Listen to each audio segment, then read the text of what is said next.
નમસ્કાર દોસ્તો, મન એ લાડકા બાળક જેવું છે. એ હંમેશા અતૃપ્ત જ રહે. ગમે તેવો તેની પાછળ પ્રયત્ન કરવામાં આવે ને તો એ લાડકા બાળકની વાત ખાલી નથી, પણ લાડકા બાળકની અપેક્ષાઓ છે ને ક્યારેય પૂરી ન કરી શકાય. એ હંમેશા એક વસ્તુ મૂકે ત્યાં બીજી ને બીજી વસ્તુ મૂકે ત્યાં ત્રીજી, એને કોઈ દિવસ તૃપ્તતા જ ન હોય છે. થોડી વાર માટે રમી અને બધું છે એ નાખી દેતો હોય ને એકની પછી તરત જ બીજું એને જોઈતું હોય, એવી પ્રકારનો બાળક છે એ લાડકું બાળક કહેવાય. એટલે એને હંમેશા અતૃપ્તિ જ રહે, શાંતિ જ ન થાય, સંતૃપ્તિ જ ન હોય ક્યારેય. એટલે એમ કહે છે કે મન રહ્યું ને એ આવું લાડકા બાળક જેવું છે. એટલે લાડકા બાળક જેવું હોય તો એને લાડ ઓછા કરાવીને આપણે છે ને એને કંટ્રોલમાં રાખવું જોઈએ. કારણ કે મન પ્રસન્ન થાય તો જ આપણી બુદ્ધિ છે તે સ્થિર થતી હોય, એવું ભગવદ્ ગીતામાં પણ કહેવાયું છે. મનને પ્રસન્ન રાખવું હોય તો એની પર કંટ્રોલ તો કરવો જ પડે. આપણને કોઈ વસ્તુ જમવાની સારી બનાવી હોય તો જમવાની ઈચ્છા થાય, ખાવાની ઈચ્છા થાય, પણ બધી વસ્તુ છે ને તે મર્યાદામાં સારી, એને આપણે કંટ્રોલ તો કરવી જ પડે. જો કંટ્રોલ ન કરીએ તો એ આપણને અપાચિત રહે, અને અપાચિત કેવું દુઃખ ઊભું કરે એની તમને ખબર છે. પછી આ જેમ જમવાની વાત છે એમ બીજી બધી વાતો એવી છે. એ મનને આપણે જ્યાં સુધી કંટ્રોલમાં નહીં કરીએ, એને બરાબર વ્યવસ્થિત રીતે આપણી અંડરમાં નહીં રાખીએ ત્યાં સુધી છે ને તે આપણું કામ બરાબર થવાનું નથી. દોસ્તો, લાડકા બાળકની જેમ મન તો હંમેશા લાડ કરવાનું જ છે, પણ છતાંય માણસ પાસે એવી બુદ્ધિ શક્તિ છે, એવી શક્તિ છે કે એ એને કંટ્રોલ કરી શકે. તો દોસ્તો, આપણે મર્યાદામાં રહીને, સ્વયં બંધનમાં રહીને, સ્વયં શિસ્ત જો આપણે સ્વીકારીએ તો જ આપણે મનને છે તે કંટ્રોલમાં કરી શકતા હોઈએ છીએ. એટલે તમારું મન પણ તમારા કંટ્રોલમાં રહેવું, તમારી બુદ્ધિ છે તે સ્થિર થાવ, અને એવી સ્થિર બુદ્ધિવાળા માણસો છે એ ઈશ્વરની પ્રાપ્તિ કરી શકે છે. એવી પ્રાપ્તિ તમને થાવ એવી શુભેચ્છા સાથે આપણે આપણું કામ છે તે શરૂ કરીએ. દોસ્તો, આજે આપણે એક નવો પાઠ ચાલુ કરવાના છે. પાઠનું નામ છે સજીવો પ્રજનન કેવી રીતે કરે છે. સજીવો પ્રજનન કેવી રીતે કરે છે એમાં આજના આપણા અભ્યાસના મુદ્દા છે કે સજીવો શા માટે પ્રજનન કરે છે. પ્રજનન દ્વારા સજીવની આબેહૂબ પ્રતિકૃતિ એકમાંથી બીજો સજીવ એના જેવો જ કેવી રીતે ઉત્પન્ન થાય છે. કોષીય પ્રજનન એટલે શું, એના દ્વારા કેવી રીતના ભિન્નતાનો ઉદ્ભવ થાય છે. પછી જાતિના અસ્તિત્વ માટે ભિન્નતા કેવી રીતે જરૂરી છે. એક બે પ્રશ્ન એની નીચે આપેલા છે, ઇન્ટેક પ્રશ્નો, એના વિશેની વાત કરશું. અને શક્ય તેટલું થોડુંક લિંગી પ્રજનનની વાત કરશું. અલિંગી પ્રજનનની વાત કરશું. અલિંગી પ્રજનન છે એની અંદરના એકાદ બે મુદ્દા આપણે જો જરૂર પડશે તો આપણે લઈશું, નહીં તો પછી અલિંગી પ્રજનન આવતીકાલે લઈશું. આપણે આટલી ચર્ચા આજે આપણે કરવાના છીએ. દોસ્તો, સજીવને જીવંત રહેવા માટે જૈવિક ક્રિયાઓ જરૂરી છે. જૈવિક ક્રિયાઓમાં બધી ક્રિયાઓના નામ છે તે આપણે આગળ ભણ્યા હતા. છઠ્ઠા પાઠની અંદર બધી જૈવિક ક્રિયાઓની આપણે વાત કરી હતી. એમાં પાચન, પોષણ, શ્વસન, ઉત્સર્જન, રુધિરાભિસરણ અને પ્રજનન પણ છે. આ બધી જે જૈવિક ક્રિયા છે, પણ આગળની જે બધી હું જૈવિક ક્રિયાઓ બોલ્યો એ સજીવનું જીવન ટકાવી રાખવા માટે જરૂરી છે. પ્રજનન પ્રક્રિયા એવી નથી કે જે સજીવનું જીવન ટકાવી રાખવા માટે જરૂરી હોય. સજીવ પ્રજનન ન કરે તો પણ જીવે તો ખરો જ. તો પછી આપણને એમ થાય કે સજીવ પ્રજનન શું કામ કરતો હશે, કારણ કે પ્રજનન પાછળ તો શક્તિ પણ એટલી ખર્ચાય છે. તો સજીવ પ્રજનન કરે શા માટે? તો દોસ્તો, આ સૃષ્ટિ પર સજીવ છે એના જેવો જો બીજો સજીવ ના આવતો હોય તો આ સૃષ્ટિ છે તે આખી ખાલી થઈ જાય. આ સૃષ્ટિ ઉપર જીવનું અસ્તિત્વ જ ન રહે. તેથી જીવનું અસ્તિત્વ ટકાવી રાખવા માટે આ સૃષ્ટિ પર છે તે પ્રજનનની આવશ્યકતા છે.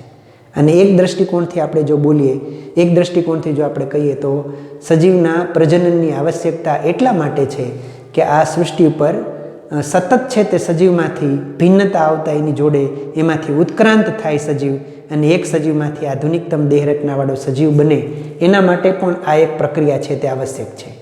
તેથી સજીવ આ સૃષ્ટિ ઉપર જીવ અસ્તિત્વ ટકાવી રાખવા માટે પોતાની પેઢીના સજીવનું જે માહિતી છે પિતૃ પાસે, એ પિતૃ જેવી જ માહિતી પછીની પેઢીની અંદર એ સંચરણ કરવા માટે પણ સજીવમાં આ પ્રજનન પ્રક્રિયા છે તે આવશ્યક છે. અને પ્રજનન પ્રક્રિયામાં જ સજીવ એના જેવો બીજો સજીવ ઉત્પન્ન કરે છે. તેથી તો આટલા બધા સજીવો છે તે આપણને આ સૃષ્ટિ ઉપર જોવા મળે છે. અને એક દોસ્તો, કે જે પ્રજનન પ્રક્રિયા છે એના દ્વારા ટૂંકા ગાળાની અંદર સજીવ છે તેના જેવો સજીવ ઉત્પન્ન કરે છે. જો આપણે અત્યારના આધુનિકતમ દેહ રચનાવાળા જો સજીવની વાત કરીએ તો એવો સજીવ, એક કોષમાંથી આવો સજીવ બનતા કરોડો વર્ષો થયા છે. એકમાંથી બીજો, બીજામાંથી ત્રીજો, એમ ક્રમશઃ ફેરફાર થતાં આ સૃષ્ટિ ઉપર આધુનિકતમ દેહ રચનાવાળા સજીવો ઉત્પન્ન થયા છે. તો એમ એક કોષમાંથી તો આધુનિકતમ દેહ રચનાવાળો સજીવ ઉત્પન્ન થતાં ઘણા બધા વર્ષો લાગે, પણ પ્રજનનની પ્રક્રિયા એ એવી પ્રક્રિયા છે કે પિતૃમાંથી સંતતિની અંદર માહિતીનું સંચરણ થાય અને ટૂંકા સમયગાળાની અંદર જ પોતાના જેવો બીજો સજીવ છે તે સજીવ ઉત્પન્ન કરતો હોય છે. એટલે જીવનું અસ્તિત્વ આ સૃષ્ટિ પર ટકાવી રાખવા માટે પ્રજનન આવશ્યક છે. પ્રજનન દ્વારા થાય છે શું? આનુવાંશિક માહિતી, માતા પિતાની જે માહિતી છે, માતા પિતા જેવા છે એના જેવા સંતાનો થાય છે, એની માહિતી છે તે સંતતિમાં ઉતારવા માટેની ક્રિયા છે એ પ્રજનનની પ્રક્રિયા દ્વારા થાય છે. અને નવી જાતિનો ઉદ્ભવ છે એ પણ પ્રજનનની પ્રક્રિયા દ્વારા ધીરે ધીરે ફેરફાર વડે થાય છે. એટલા માટે સજીવના જીવનની અંદર પ્રજનનની આવશ્યકતા છે કે આ સૃષ્ટિ ઉપર સજીવનું અસ્તિત્વ ટકી રહે. નહીંતર તો સજીવ છે, એક સજીવ જન્મે અને મરી જાય. અને આમ એ પણ છે કે જો જન્મે એટલા બધા જીવે તો પૃથ્વી ઉપર પગ મૂકવાની જગ્યા ના રહે, એટલા સજીવો થઈ જાય. એટલે મૃત્યુ પણ એટલું આવશ્યક જ છે, પણ એની સાથે સાથે જન્મ છે એ પણ એટલું આવશ્યક છે. એટલે સજીવો પ્રજનન કરે છે આ સૃષ્ટિ ઉપર જીવનું અસ્તિત્વ ટકાવી રાખવા માટે અને આગળની પેઢીને પોતાનો વારસો આપવા માટે, અને જેવા સજીવના લક્ષણો છે એવા બીજા સજીવની અંદર મૂકતા જવા માટે, અને એમાં ફેરફાર થઈને નવી જાતિના નિર્માણ માટે પણ પ્રજનન છે એક અતિ આવશ્યક પ્રક્રિયા છે. ને તેથી સજીવો છે તે આ સૃષ્ટિ પર પ્રજનન કરે છે. તો દોસ્તો, પ્રજનન દ્વારા સજીવની આબેહૂબ પ્રતિકૃતિ કેવી રીતે સર્જાય છે, આ પ્રક્રિયામાં તમે થોડું ઘણું કેટલાય સમયથી શીખતા આવો છો કે દરેક સજીવ છે તે પોતાના માતા પિતા જેવો જ થાય. એવું કેમ? દાખલા તરીકે ચકલીએ ઈંડું મૂક્યું હોય તો એની અંદરથી ચકલીનું બચ્ચું જ જન્મે. એને ગાયને છે તે વાછરડું જ આવે. અને આપણે ઘઉંનું બીજ વાવ્યું હોય તો એની અંદરથી ઘઉં જ થાય. આવું કેમ? દરેક સજીવ પોતાના જેવો જ બીજો સજીવ ઉત્પન્ન કરે છે. એના માટેનું કારણ શું? પ્રજનન દ્વારા સજીવની આબેહૂબ પ્રતિકૃતિ આવી કેવી રીતે સર્જાય છે એના માટેની થોડીક વાત હું તમને કરું કે દરેક સજીવ છે એ કોષોનો બનેલો છે. પ્રત્યેક સજીવ કોષનો બનેલો છે.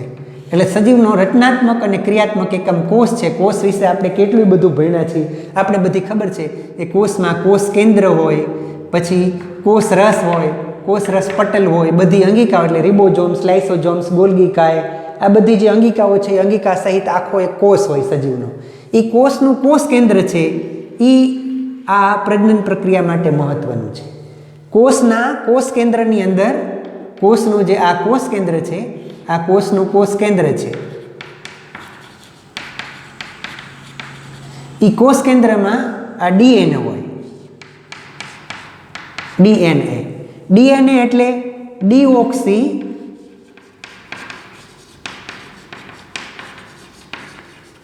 રિબો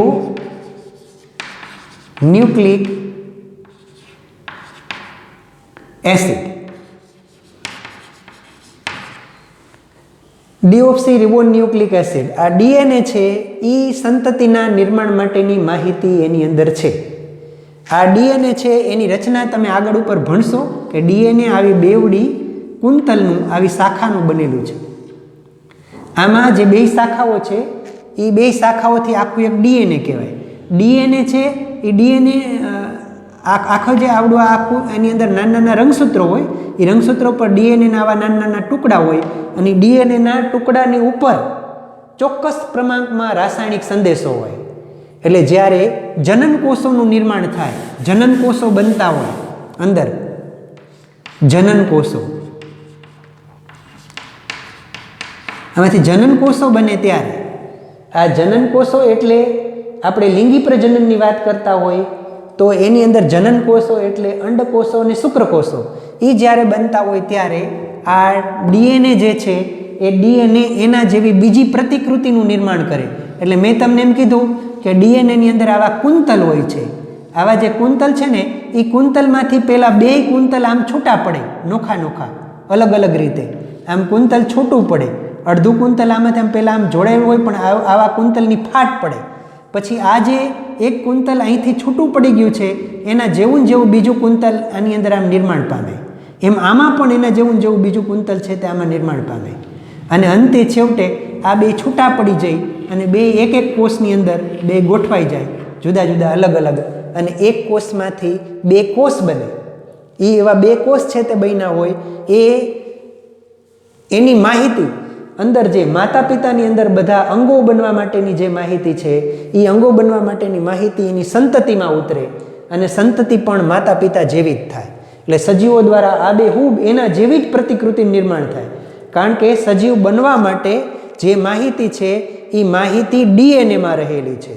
આ ડીએનએ છે એ જનન કોષોના નિર્માણ વખતે એનું અર્ધીકરણ થાય અને એમાંથી માહિતી છે એ કોષમાં ઉતરે અને કોષ પાછું જ્યારે ફલિતાંડ બને ત્યારે ફલિતાંડ થાય એમાં માતા પિતા જેવી માહિતી છે તે સંતતિની હોય અને એના પરિણામે એના જેવો જેવો બીજો સજીવ છે તે સર્જાય.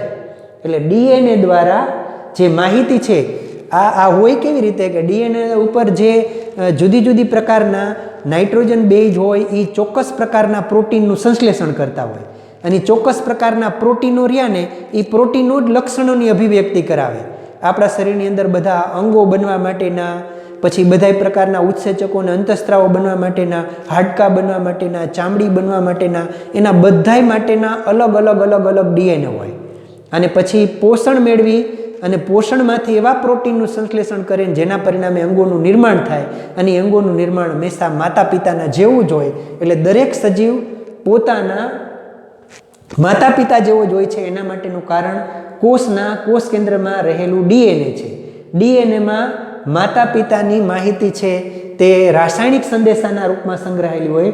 એમાંથી જનન કોષોનું નિર્માણ થાય ત્યારે માહિતીનું અર્ધીકરણ થાય અને અર્ધીકરણ થયા પછી પાછા ફરીને માતા પિતાના કોષો મળે ત્યારે માતા પિતાના કોષોમાંથી એના જેવી બીજી નવી સંતતિ છે એ ફલિતાંડમાંથી નિર્માણ પામે. એવી રીતે નવી સંતતિ છે તે સર્જાતી હોય છે. તો દોસ્તો, આવું કોષીય પ્રજનન એટલે શું? કોષ વિભાજન એ તમે શીખીને જ આવ્યા છો. મેં તમને જે અહીં કીધી એ જ પ્રક્રિયા આ કોષીય પ્રજનન અંતર્ગત છે. કોષીય પ્રજનનમાં શું બને છે? એક કોષમાંથી 2 કોષ બને છે. એક કોષમાંથી 2 કોષ બને એટલે 2 કોષ તો આખા શરીરની અંદર પણ બનતા હોય. દૈહિક કોષો ને લૈંગિક કોષો 2 પ્રકારના કોષો હોય. દૈહિક કોષો છે એનું જો વિભાજન થઈને આવા નવા કોષો બનતા હોય તો એના અંદરથી આપણા શરીરની વૃદ્ધિ થાય.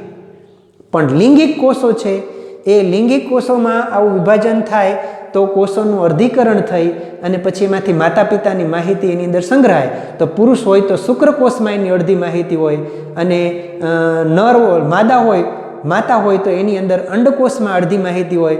અંડકોષ ને શુક્રકોષના 2 કોષો મળે ત્યારે માતા પિતાની માહિતી છે તે 2 ભેગી થાય અને એમાંથી નવી સંતતિ છે એનું સર્જન થતું હોય.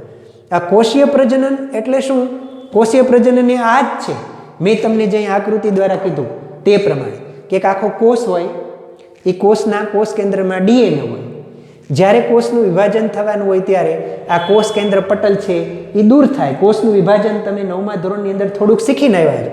અને આખા કોષની અંદર આવી આ રંગત્વ ઝાડ છે એમાંથી આવા રંગસૂત્રો હોય. આવા રંગસૂત્રો છે એ રંગસૂત્રો પહેલા અડધા થઈ જાય આમ એ આખામાંથી.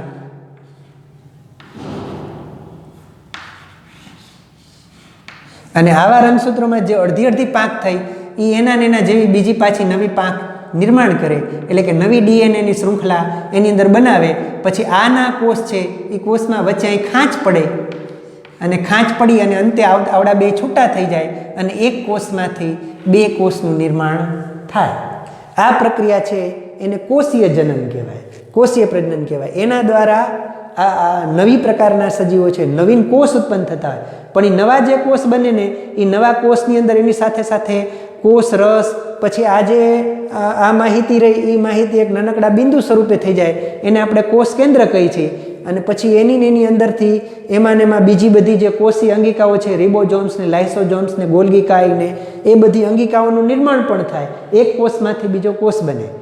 અને જો જનન કોષ હોય તો જનન કોષમાં અડધી ડીએનએની માહિતી છે તે આવે, એટલે અંડકોષ કે શુક્રકોષની અંદર અડધી માહિતી છે તે આવે, અડધી પિતા તરફથી અને અડધી માતા તરફથી મળે, અને એમાંથી ફલિતાંડ બની અને નવો સજીવ છે એ સર્જન થતો હોય. કોષીય પ્રજનન દ્વારા ભિન્નતાનો ઉદ્ભવ. કેવી રીતે એક સજીવ કરતાં બીજો સજીવ છે તે ભિન્ન પડે અથવા તો જુદો થાય, એના માટેનું કારણ શું?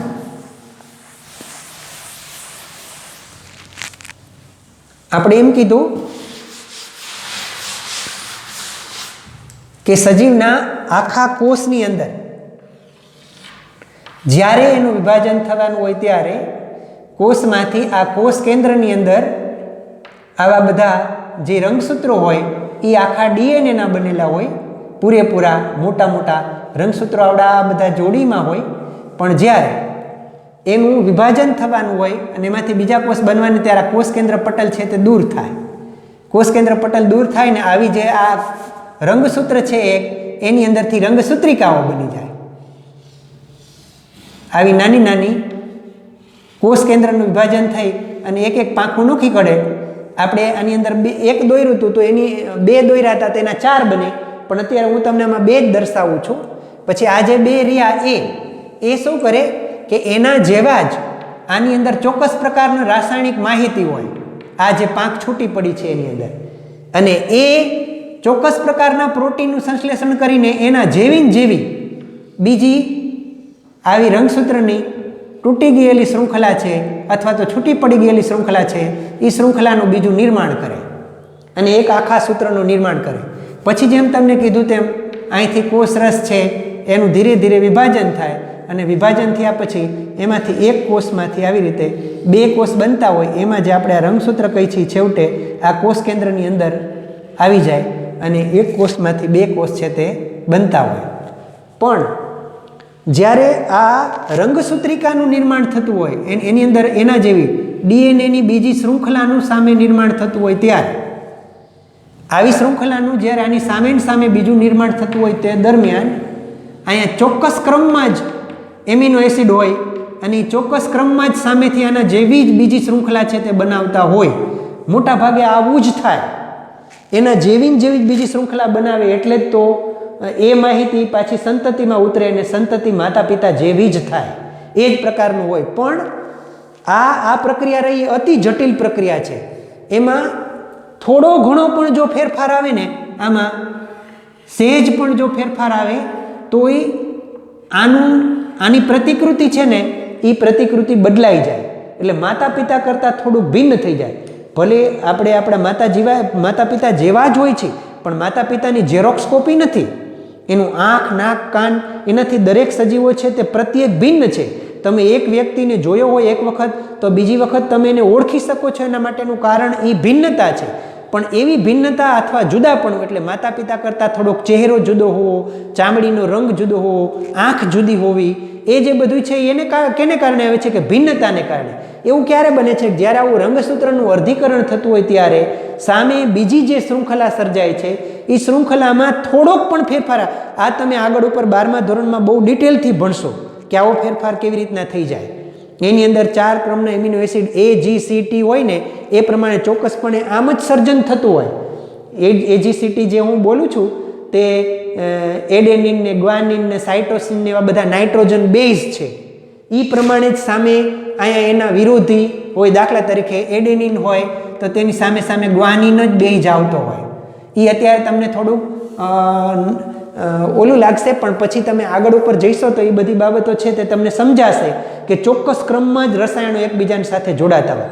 પણ એમાં થોડો ઘણો ફેરફાર થઈ જાય તો આપણાની અંદર જુદાપણું આવતું હોય. એટલે માતા પિતા કરતાં થોડુંક જુદાપણું જે સંતતિમાં જોવા મળે છે એને આપણે શું કહીએ છીએ? ભિન્નતા. એટલે કે રંગસૂત્રોના અર્ધીકરણ સમયે બીજી ડીએનએની શૃંખલા બનતી વખતે એની અંદર જે થોડો ઘણો ફેરફાર રહી જાય છે એને કારણે માતા પિતા કરતાં સંતતિમાં થોડુંક જુદાપણું જોવા મળે છે. એને આપણે શું કહીએ છીએ? ભિન્નતા. કોષીય પ્રજનન દ્વારા થોડી ઘણી તો આવી ભિન્નતાઓ ઉદ્ભવે જ. આવી ભિન્નતા આપણે જોઈએ જ છીએ. આપણે આપણા માતા પિતા કરતાં ભિન્ન છીએ એનું કારણ આ જ છે. ઓમ નથી બદલાતું. આપણે માતા પિતાના જેવી બે આંખ છે, નાક છે, કાન છે, એમાં કાંઈ ફેરફાર નથી થતો, એમાં કાંઈ બદલાતું નથી. પણ બિલકુલ માતાની જ જેવી આંખ છે કે માતાનું જેવું નાક કે પિતાના જેવા કાન છે એવું જ આપણું થતું નથી. એવું જે થોડું ઘણું જુદાપણું આવે છે ને, એ જુદાપણું આ ભિન્નતાને કારણે આવે છે. એને કારણે કે જ્યારે ડીએનએનું જે શૃંખલા છે એની નવી શૃંખલાનું નિર્માણ થતું હોય તે દરમિયાન પ્રોટીન સંશ્લેષણના ક્રમમાં થોડોક પણ ફેરફાર થઈ જાય તો આવા પ્રકારની ભિન્નતા આવતી હોય છે. અને ભિન્નતાને કારણે જુદા પ્રકારનો સજીવ આવતો હોય. હવે આવી ભિન્નતા રહીને એ ભિન્નતા થોડી ઘણી હોય તો સજીવને કોઈ નડતી નથી, કોઈ વાંધો નથી. પણ કેટલીક વખત આવી ભિન્નતા છે ને, એ ભિન્નતા મોટા પ્રમાણમાં આવી જાય તો એવા સજીવો છે તે જીવંત રહી શકે નહીં. એવા સજીવો છે તે મૃત્યુ પામતા હોય. પણ છતાંય કેટલીક ભિન્નતા અથવા તો કેટલુંક જુદાપણું એવું લાભકારક હોય. એ લાભકારક હોવાને કારણે એવા સજીવો છે ને, એ સજીવો પૃથ્વી ઉપર ટકી જતા હોય છે અને એવા સજીવો છે એ રહી જતા હોય છે. કારણ કે જાતિના અસ્તિત્વ માટે ભિન્નતા છે ને તે જરૂરી છે. જાતિના અસ્તિત્વ માટે કેમ? કારણ કે ચોક્કસ પર્યાવરણમાં જે સજીવો રહે છે ને એને બધાને પ્રજનન દ્વારા એના જેવા જ લક્ષણો મળતા હોય. જે પર્યાવરણમાં જે સજીવો રહેતા હોય એના માતા પિતા જેવા થાય અને એવા લક્ષણો એની અંદર આવતા હોય. કેવા? દાખલા તરીકે માછલી પાણીમાં રહે છે તો એને માછલીના જનીનમાંથી પાણીમાં તરવા માટેના મીનપક્ષ, દિશા બદલવા માટેની પૂંછડી, શરીરે ભીંગડાનું આવરણ, ઝાલર, આ બધું એને એના માતા પિતા દ્વારા વારસામાં મળ્યું હોય. બરાબર છે? એના જેવું જ એને મળે તો એવી માછલી વાતાવરણની અંદર રહી શકે. બરાબર? એમ આપણને આપણા માતા પિતા દ્વારા બે હાથ છે, બે પગ છે, આંખ, કાન, નાક, આપણને આપણા માતા પિતા જેવું બધુંય મળ્યું છે. બરાબર છે? તો પણ છતાં આપણે બિલકુલ આપણા માતા પિતાની ઝેરોક્સ કોપી નથી અને થોડુંક એની અંદર જુદાપણું છે. આ જુદાપણું લાંબા ગાળે એમને જુદું જુદું જુદું જુદું જુદું જુદું થતું જાય તો ઘણી વખત લાભકારી ભિન્નતા આવે. અને પર્યાવરણ જે છે ને, પર્યાવરણની અંદર રહેવા માટે દરેકને પોતાના અનુકૂલન પ્રમાણે માતા પિતામાંથી વારસામાં મળેલું જ હોય, એ આવેલું જ હોય. પણ પર્યાવરણના એટલે કે નિવસન તંત્ર જે છે એ નિવસન તંત્ર હંમેશા એવું જ રહે એ માણસના હાથની વાત નથી. દાખલા તરીકે કોઈ ઉલ્કા પડે તો એ ઉલ્કા પડવાને કારણે મોટો બધો પૃથ્વી ઉપર ફેરફાર આવે.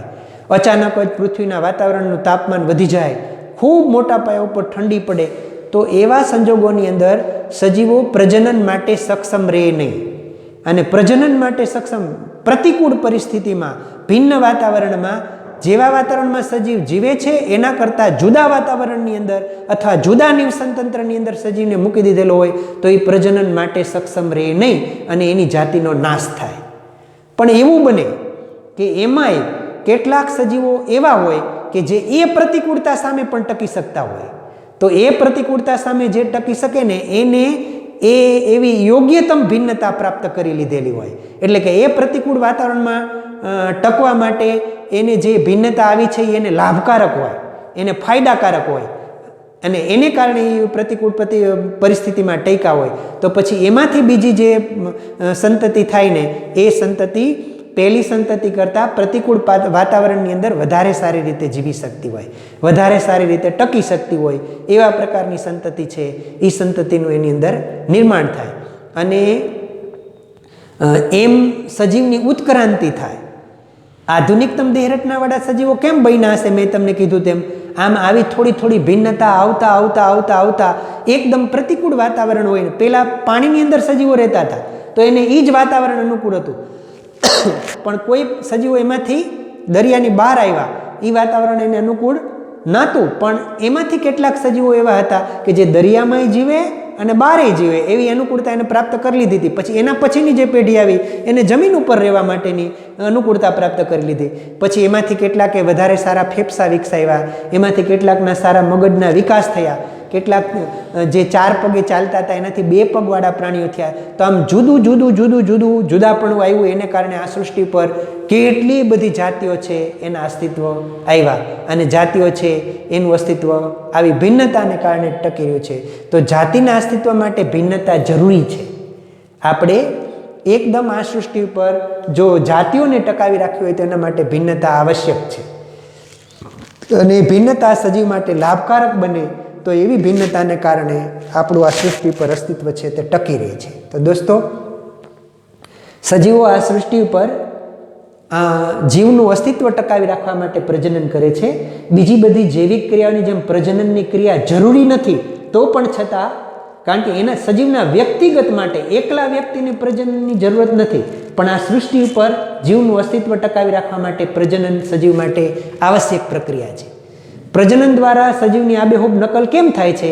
કારણ કે માતા પિતામાં જે વારસો છે એ કોષ કેન્દ્રના ડીએનએમાં સંગ્રહાયેલો છે, અને એ ડીએનએનું વિભાજન થઈ અને એ જનન કોષોમાં જાય છે, ને એમાંથી ફલિતાંડ બને ત્યારે સંતતિમાં જાય છે. એના પરિણામે એ પ્રતિકૃતિ માતા પિતા જેવી જ થાય છે. માતા પિતા જેવી પ્રતિકૃતિ હોય છે, પણ માતા પિતાની બિલકુલ ઝેરોક્સ કોપી નથી. એવું કેમ થાય છે? કારણ કે જ્યારે આવા રંગસૂત્રનું અર્ધીકરણ થતું હોય ત્યારે એમાં થોડો ઘણો પ્રોટીન સંશ્લેષણમાં ફેરફાર રહી જાય તો જુદાપણું આવે છે. એ જુદાપણું આવે માતા પિતા કરતાનું, એને આપણે શું કહીએ છીએ? ભિન્નતા કહીએ છીએ. અને ભિન્નતા લાભકારી હોય તો એને કારણે સજીવનું અસ્તિત્વ ટકે છે, અને જે નીચલી કક્ષાના સજીવો હોય એમાંથી ઉચ્ચ કક્ષાના સજીવો પણ એ જ રીતે બને છે, અને એક જાતિમાંથી બીજી જાતિનો ઉદ્ભવ પણ એ જ રીતે થાય છે. એટલે સજીવમાં પ્રજનનની આવશ્યકતા શેના માટે છે?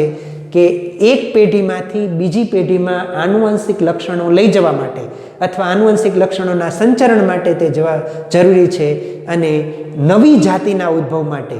કારણ કે આવી ભિન્નતા આવતી જાય, ભિન્નતા એમ પછી ભિન્નતા આવતા એકને એક જાતિના સજીવો એની જ જાતિના સજીવ કરતાં જુદા પડે અને અલગ પ્રકારનું સજીવ છે તે અસ્તિત્વમાં આવે, એને આપણે શું કહીએ છીએ? ભિન્નતા કહીએ. તો દોસ્તો, આમ જુદાપણું પણ આવે એના માટે પણ આવી પ્રજનન પ્રક્રિયા છે તે આવશ્યક છે. આપણને બે એક ઇન્ટેક્સ પ્રશ્ન આપ્યા છે, એના વિશેની વાત તમને કરું.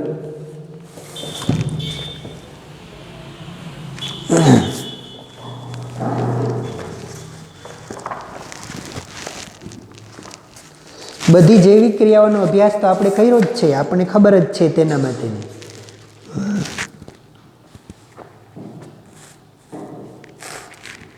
જુઓ તમે, આપણે પ્રશ્નો આપ્યા જ તમને પાના નંબર 128 ઉપર. ડીએનએ પ્રતિકૃતિનું પ્રજનનમાં શું મહત્વ છે? ડીએનએમાંથી બીજી એના જેવી પ્રતિકૃતિ થાય એનાથી શું થાય છે? એનાથી બે વસ્તુ બને દોસ્તો, આપણે અહીં ઉપર લખી રાખી છે. એક તો આનુવાંશિક માહિતી જે માતા પિતામાં છે એનું સંચરણ બીજી પેઢીમાં થાય છે. એટલે એક પેઢીમાંથી બીજી પેઢીમાં આનુવાંશિક માહિતી છે એનું સંચરણ કરવા માટે ડીએનએની પ્રતિકૃતિ થવી એ જરૂરી છે, પ્રજનન પ્રક્રિયા છે તે જરૂરી છે. અને બીજું શું? કે ડીએનએની આવી પ્રતિકૃતિમાં થોડો ઘણો ફેરફાર થતાં ભિન્નતા ઉદ્ભવે છે, અને ભિન્નતાને કારણે નવી જાતિનું નિર્માણ થાય છે. તેથી માતા પિતાની જે પ્રતિકૃતિ છે એ પ્રતિકૃતિ સંતતિમાં ઉતારવા માટે અને નવી જાતિના ઉદ્ભવ માટે ડીએનએની આવી પ્રતિકૃતિ છે તે થવી જરૂરી છે. સજીવોમાં ભિન્નતા જાતિઓ માટે લાભકારક છે, પરંતુ વ્યક્તિગત રીતે આવશ્યક નથી. મેં તમને કીધું કે એકલા એક સજીવ માટે કોઈ પ્રજનનની આવશ્યકતા નથી, પણ આ સૃષ્ટિ પર સજીવનું અસ્તિત્વ ટકાવી રાખવા માટે જરૂરી છે. અને જે ભિન્નતા આવે ને એ ભિન્નતાને કારણે આ સૃષ્ટિ ઉપર સજીવો પ્રતિકૂળ વાતાવરણમાં પણ જીવા છે. દાખલા તરીકે તમે એવો વિચાર કરો કે બેક્ટેરિયા છે તે ઊંચા તાપમાને મરી જતા હોય. કેટલાય બેક્ટેરિયા હોય, મોટા ભાગના બેક્ટેરિયા એ ઊંચા તાપમાને મરી જાય, પણ કેટલાય બેક્ટેરિયા એવા પણ છે કે જે આ પૃથ્વીનું તાપમાન વધતા ઊંચા તાપમાને પણ જીવી શકે છે. તો એવી પ્રકારના બેક્ટેરિયાએ ભિન્નતા દ્વારા, જુદાપણા દ્વારા એની પેઢી કરતાં બીજી પેઢીમાં બેક્ટેરિયાએ એવી લાક્ષણિકતા પ્રાપ્ત કરી લીધી, એવું જનીન પ્રાપ્ત કરી લીધું કે જેને કારણે એ ઊંચા વાતાવરણની, ઊંચા તાપમાનની અંદર પણ જીવી શકે. તને બાકી આપણને ખબર છે કે જ્યારે પૃથ્વી ઉપર એક ઉલ્કા અથડાણી ત્યારે ડાયનોસોરનો મોટા ભાગે નાશ થયો છે, કારણ કે એવી પ્રતિકૂળ પરિસ્થિતિ, એનાથી જે પૃથ્વી ઉપર વાતાવરણ બદલાયું અને ઘણા ટાઈમ સુધી જે સૂર્ય છે તે દેખાણો નહીં, એવી પ્રતિકૂળ પરિસ્થિતિમાં એ સજીવો પ્રજનન કરવા માટે સક્ષમ રહ્યા નહીં અને એની જાતિનો છે તે નાશ થયો. પણ છતાંય એમાં કેટલાક સજીવો જે એવા વાતાવરણની અંદર પણ જીવી હગે એમ હતા. એ પછી પણ સજીવો તો આપણને જોવા મળ્યા જ છે. એ શું દર્શાવે છે કે એવા વાતાવરણમાં પણ કેટલાક સજીવો એવા હતા કે જેને આવી પ્રતિકૂળતામાં પણ પોતાના જીવનનું અસ્તિત્વ છે તે ટકાવી રાખ્યું હતું. એટલે ભિન્નતા પ્રતિકૂળ પરિસ્થિતિમાં જીવવા માટેની ક્ષમતા પૂરી પાડે છે. ભિન્નતાને કારણે સજીવો પ્રતિકૂળ પરિસ્થિતિમાં પણ જીવી શકે છે. એટલે સજીવોમાં ભિન્નતા જાતિઓ માટે લાભદાયક છે. દરેક વસવાટની અંદર જે પરિવર્તન આવે ને એમાં સજીવો ન જીવી શકતા હોય, પણ વસવાટમાં પરિવર્તન આવે એ સજીવના હાથની વાત તો નથી. કારણ કે આવી ઉલ્કા પડે તો સજીવ શું કરે? પૃથ્વીમાં આ પ્રદૂષણથી એકદમ પૃથ્વીનું તાપમાન વધી જાય અથવા શીત લહેરો ચાલે તો એમાં સજીવો શું કરે? સજીવના હાથની વાત નથી, પણ આવી પ્રતિકૂળ પરિસ્થિતિમાં ભિન્નતા સજીવને જીવવા માટેની ક્ષમતા પૂરી પાડતી હોય અને એને કારણે નવી જાતિના સજીવોનો છે તે ઉદ્ભવ થતો હોય. દોસ્તો, થોડીક વાત આપણે હવે અલિંગી પ્રજનન માટેની કરીએ. અલિંગી પ્રજનન અથવા એકલ સજીવોમાં થતું પ્રજનન છે એ પ્રજનન આ વખતે તમારા કોર્સમાં નથી. આટલું. બાકી આ બધી વસ્તુઓ તો છે જ, બરાબર ને? આ બધી વસ્તુઓ છે એ આપણા કોર્સના જ છે. ઇન્ટેક્સ પ્રશ્નો રહ્યા એ પ્રશ્ન પણ છે જ. પણ અલિંગી પ્રજનન એટલે શું? સામાન્ય રીતે આપણે એવું જોયું છે કે પિતા અને માતા દ્વારા બેયના કોષમાંથી સજીવનું સર્જન થતું હોય તો એવી પ્રકારની પ્રજનન પદ્ધતિ લિંગી પ્રજનન પદ્ધતિ કહેવાય. પ્રજનન પદ્ધતિના બે પ્રકાર છે, અલિંગી પ્રજનન અને લિંગી પ્રજનન. અલિંગી પ્રજનન એટલે શું? એક જ પિતૃ દ્વારા એક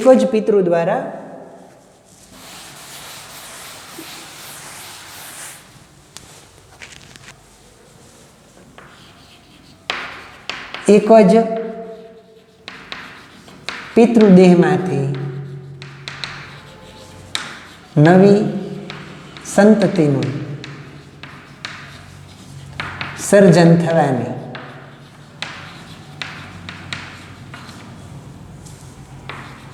પ્રક્રિયાને અલિંગી પ્રજનન કહે છે.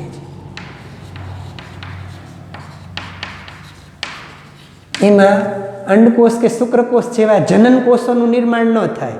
એના સિવાય એની અંદર સજીવમાં આવા નવા સજીવ છે તે એક જ પિતૃદેહમાંથી બનતા હોય. એટલે એને માતા અને પિતા બે એક જ એમ કેવું હોય તો કહેવાય. એક જ કોષમાંથી નવો સજીવ છે તે ઉત્પન્ન થતો હોય એવા પ્રકારની પ્રક્રિયા છે. એ પ્રક્રિયાને આપણે કેવી કહીએ છીએ? અલિંગી પ્રજનન પદ્ધતિ. અલિંગી પ્રજનન પદ્ધતિ કેટલી પ્રકારની છે? દાખલા તરીકે વિભાજન. આવી પદ્ધતિઓ કઈ?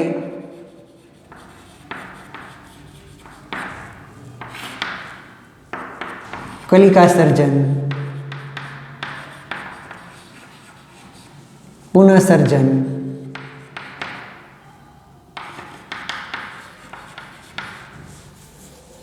દ્વિભાજન, કલિકા સર્જન, પુનઃસર્જન, આવી બધી પદ્ધતિઓ છે.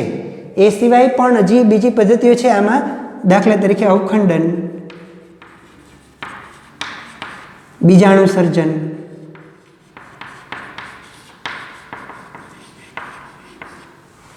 પછી કેટલીકમાં છે વાનસ્પતિક પ્રજનન.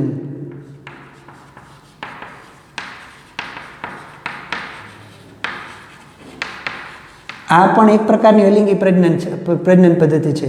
પછી કેટલાકમાં આપણે કૃત્રિમ વાનસ્પતિક પ્રજનન જોઈએ છે. કૃત્રિમ વાનસ્પતિક પ્રજનન.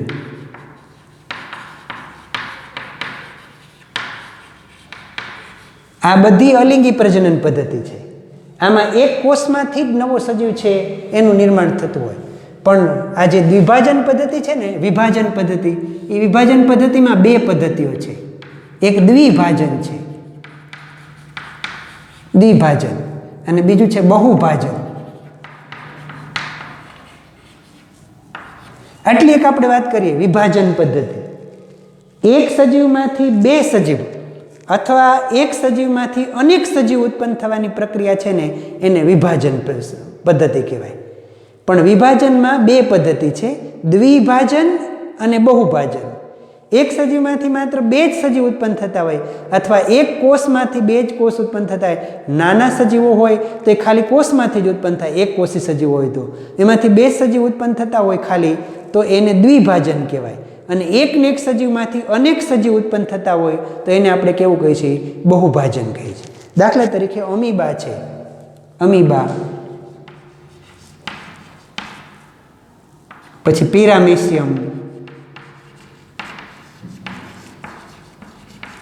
આ બધા સજીવો રહ્યા ને એ સજીવો કે છે એ બધા દ્વિભાજન પદ્ધતિથી પ્રજનન કરતા હોય તેવા, એકમાંથી બે થતા. એટલે અમીબાનું તમને ખબર છે કે અમીબા પાણીની અંદર રહેતું, ભેજવાળા વાતાવરણમાં રહેતું એક કોષીય અનિયમિત આકારનું પ્રાણી છે. આ અમીબાનું શરીર છે, એમાં કોષ કેન્દ્ર છે અને આ બધો કોષ રસ છે. એની અંદર બધી એક કોષી પ્રાણી છે એટલે કોષ રસ પટલ ને બધું હશે અને એની અંદર કોષ દિવાલે પણ છે. પણ અહીંયા આ જે છે એ એનું કોષ કેન્દ્ર છે. જ્યારે એક અમીબામાંથી બે અમીબા થવાનું હોય ત્યારે કોષ કેન્દ્ર એટલે બીજું કાંઈ નહીં, ડીએનએની લાંબી શૃંખલા. એ ડીએનએની લાંબી શૃંખલા છે ને એમાં પહેલાં આ કોષ કેન્દ્ર છે ને એ કોષ કેન્દ્રનું અંદર વિભાજન થાય. અમીબા દોરવો સહેલો તમારે, બિલકુલ જેવું તમને મન પડે એવું તમે દોરી શકો. એક કોષમાંથી આમાં બે કોષ કેન્દ્ર બનતા હોય. પછી અંદર એમાં ને એમાં એક જ સજીવમાં આવા બે કોષ કેન્દ્ર છૂટા પડી જાય, નોખા થઈ જાય. અને પછી ધીરે ધીરે આ કોષ દિવાલ છે, આ દિવાલ એ દિવાલ સામસામી ભેગી થઈ અને બે કોષ છે તે છૂટા પડી જાય. આ પ્રકારની પ્રક્રિયા છે એ પ્રક્રિયાને આપણે શું કહીએ છીએ? દ્વિભાજન.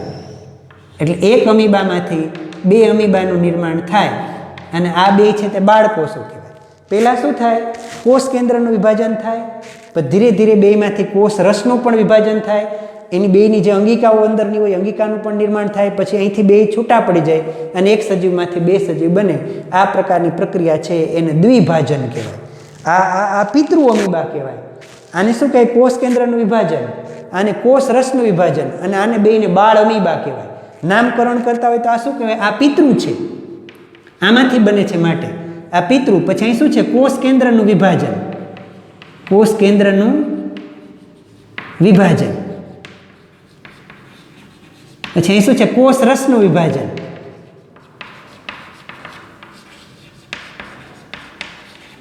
અને પછી અહીંથી જે બે બને એ શું? બાળ અમીબા. પેરામેસિયમ પણ આવી જ રીતે થાય.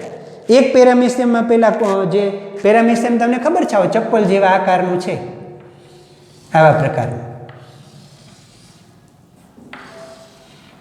અહીં મુખ ખાંચ હોય, અહીં બધે છે તે પક્ષમાં આવેલા હોય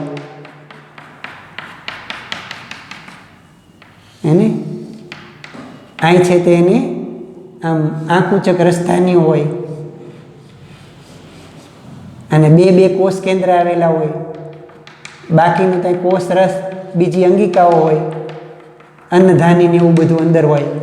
આવું અમીબા છે એ પહેલાં અહીંથી બે કોષ કેન્દ્ર અંદર પામે, વિભાજન પામે. પછી એક પેરામેસિયમમાંથી પછી બે પેરામેસિયમ થઈ જાય. એ પણ દ્વિભાજન પદ્ધતિથી પ્રજનન કરે છે. એટલે અમીબા અને પેરામેસિયમ એ દ્વિભાજન પદ્ધતિથી પ્રજનન કરતા હોય તેવા નાના સજીવો છે. બહુભાજનમાં શું હોય? દાખલા તરીકે આપણે પેલું પ્લાઝ્મોડિયમ છે, પ્લાઝ્મોડિયમ. આ લેશમાનિયા હોય ને, લેશમાનિયા, એ લેશમાનિયાની અંદર લેશમાનિયા આવું સજીવ છે, દરિયાની અંદર થતું એવું પક્ષમવાળું એવું સજીવ છે. એમાં પણ દ્વિભાજન જોવા મળે. આ લેશમાનિયમ કી પ્રજનન પદ્ધતિ છે એટલું આપણને ખબર પડે તો પણ ઘણું છે. આ પ્લાઝ્મોડિયમ છે, પ્લાઝ્મોડિયમ. પ્લાઝ્મોડિયમ શું છે ખબર છે દોસ્તો તમને? પ્લાઝ્મોડિયમ મેલેરિયાના રોગ માટે જવાબદાર પ્રજીવ, મેલેરિયાના રોગ માટે. આ પ્લાઝ્મોડિયમ એ એનોફિલિસ માદા મચ્છરની સૂંઢમાં રહે, એમાં રહેતો હોય ને જ્યારે કરડે ત્યારે આપણને મૂકે અને આપણાની અંદર આ પ્લાઝ્મોડિયમ મૂકે અને પ્લાઝ્મોડિયમ છે તે આપણા રક્તકણમાં જઈ અને પછી એનું વિભાજન થતું હોય. આ પ્લાઝ્મોડિયમ છે ને એનું એક આ કોષ કેન્દ્ર હોય, એક આખું શરીર છે તે આવું જ એનું હોય. પણ પ્રતિકૂળ પરિસ્થિતિની અંદર શું થાય? એના શરીરની અંદર આ કોષ કેન્દ્ર છે ને એનું વિભાજન થઈને આવા બે ન મળે, પણ અંદરને અંદર આવું વિભાજન થઈ અને કેટલાય બધા કોષ કેન્દ્રનું વિભાજન થઈને કેટલાય કોષ કેન્દ્ર અંદર બની જાય, ઘણા બધા કોષ કેન્દ્ર બને. અને આ બધાય કોષ કેન્દ્ર છે ને એ બધાય કોષ કેન્દ્ર એની ફરતે થોડો થોડો કોષ રસ વીંટાળી લે, સહેજ કોષ રસ વીંટાળે, બધાની ફરતે થોડો થોડો કોષ રસ પણ આવે.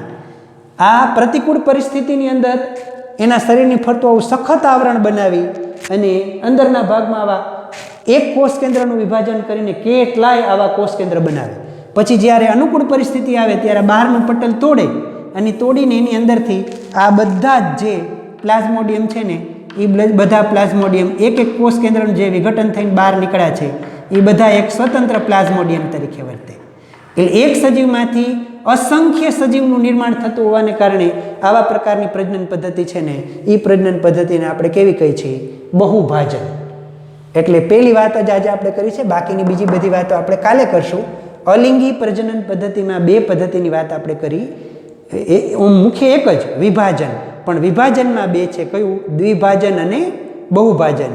એની આજે આપણે વાત કરી છે, બાકીનાની વાતો કાલે કરશું. દોસ્તો, આજે આપનું જે હોમવર્ક રહેશે એ હોમવર્ક આવું રહેશે. હોમવર્ક તમારે આ લખવાનું, સજીવો શા માટે પ્રજનન કરે છે? પહેલો પ્રશ્ન, સજીવો શા માટે પ્રજનન કરે છે? બીજું, પ્રજનન દ્વારા સજીવની આબેહૂબ પ્રતિકૃતિ કેવી રીતે સર્જાય છે? ત્રીજો પ્રશ્ન, કોષીય પ્રજનન એટલે શું? કોષીય પ્રજનન એટલે શું? પછીનો પ્રશ્ન, કોષીય પ્રજનન દ્વારા ભિન્નતાનો ઉદ્ભવ કેવી રીતે થાય છે? કોષીય પ્રજનન દ્વારા ભિન્નતાનો ઉદ્ભવ કેવી રીતે થાય છે? અથવા અને છેલ્લો પ્રશ્ન, જાતિના અસ્તિત્વ માટે ભિન્નતા જરૂરી છે, સમજાવો. અને ઇન્ટેક પ્રશ્ન જે બે પ્રશ્ન છે એ પ્રશ્ન પણ લખવાના છે. આટલું આપણા અહીંયા આ જે આ વખતનો કોર્સ છે એની અંદર છે. પછીનું બીજું આ અલિંગી પ્રજનનની જે બધી પદ્ધતિઓ રહી એ નથી, એટલે આપણે તે લખશું નહીં. પણ અલિંગ પ્રજનનમાં કેવી કેવી પદ્ધતિઓ આવે એટલું એક તમારે લખી રાખવાનું, આટલું કે જાણ માટે તમારે. અલિંગી પ્રજનન એટલે શું? એની પદ્ધતિઓના નામ, ખાલી આ બધા પદ્ધતિઓના નામ છે. અલિંગી પ્રજનન, એક જ પિતૃદેહમાંથી નવી સંતતિનું સર્જન થવાની પ્રક્રિયાને અલિંગી પ્રજનન કહેવાય. ને આ બધી એની પદ્ધતિઓ છે: વિભાજન, કલિકા સર્જન, પુનઃસર્જન, અવખંડન, બીજાણુ સર્જન, અને વાનસ્પતિક પ્રજનન અને કૃત્રિમ વાનસ્પતિક પ્રજનન. એમાં બીજી આવે છે, પણ અત્યારે આપણે આટલા ખાલી એનું નામ લખી રાખવાના. તો દોસ્તો, આજે આપણે આટલું રાખીએ, ફરી પાછા મળશું આવતીકાલે. નમસ્કાર.